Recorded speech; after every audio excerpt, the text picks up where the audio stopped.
Good evening. Wherever you are, and however you feel right now, take a deep breath, and let this be your moment to slow down, unwind, and step into a world far away from worries.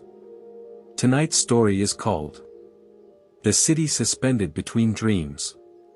Somewhere beyond the boundaries of waking and sleep, where memories dissolve and stars are painted by unseen hands, there lies a city unlike any other. A city that exists only in dreams, suspended in a place where all who sleep may find their way, without even knowing. They call it Reveria, though no one awake quite remembers the name.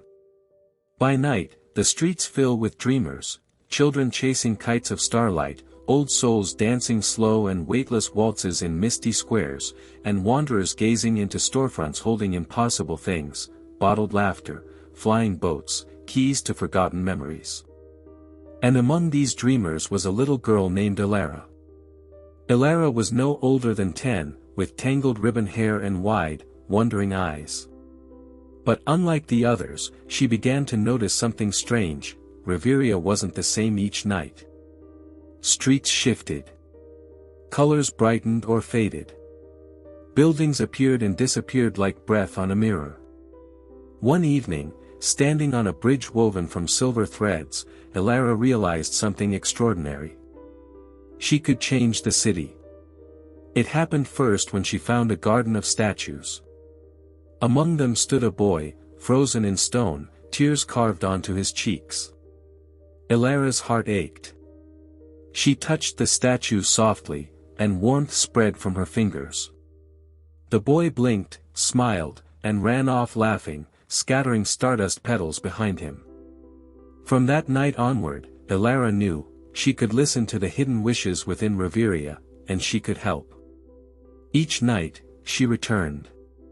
She untangled vines of fear from lost dreamers with whispered songs. She climbed staircases winding into stormy skies and painted them into brilliant dawns. She planted gardens of soft light where once only sorrow grew. The dreamers never spoke. They smiled, sometimes through tears, and moved onward lighter than before. Elara loved Reveria. Yet in the waking world, she grew quieter. During the day, when teachers asked questions or friends played noisy games, Elara stared out windows, searching for glimpses of misty gardens or bridges made of silver thread. One day, after a heavy afternoon full of sharp words and silence, Elara pulled her blanket tightly around her and whispered, "I wish I could stay there forever." That night, Reveria had changed.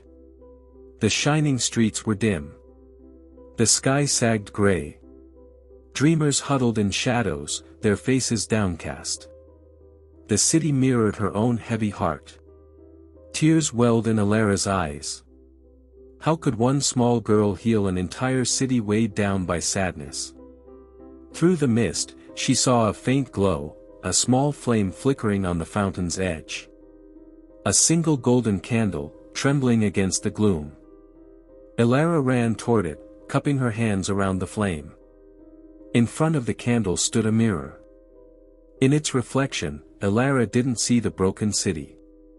She saw herself, standing tall, light blooming from her fingertips, eyes bright with hope. The city didn't need her to be perfect. It needed her light. With a brave breath, Elara sheltered the flame and walked into the shadows. She whispered words of kindness to the silent streets. She shared warmth with the weary dreamers. The candle's flame grew, golden and wild. Its light poured outward like a tide. Dark vines withered away. Mist lifted. Bridges hummed softly again. Gardens burst into color. Stars spilled across the sky like wildflowers. Dreamers lifted their heads. Smiles unfurled. Reveria pulsed with life once more. From that night on, Elara understood. She wasn't alone. Each time someone dared to dream of hope instead of fear, somewhere, a candle flickered to life in Reveria. It was a city built not of stone or steel, but of shared dreams, of hearts still willing to believe in better things. Ilara visited Reveria many times as the years passed. Sometimes as a child, sometimes as a young woman, and perhaps someday as an old soul with hair silvered like mist.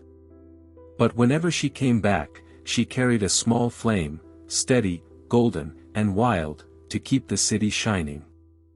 And even now, if you listen carefully between sleep and waking, you might hear the laughter of dreamers, the hum of silver thread bridges, and the soft footfalls of a girl lighting candles in the dark. Maybe tonight, your own light is waiting there, too. Thank you for joining tonight's story. May your dreams be bright, your heart be light, and may you always find your way back to the city suspended between dreams. Good night.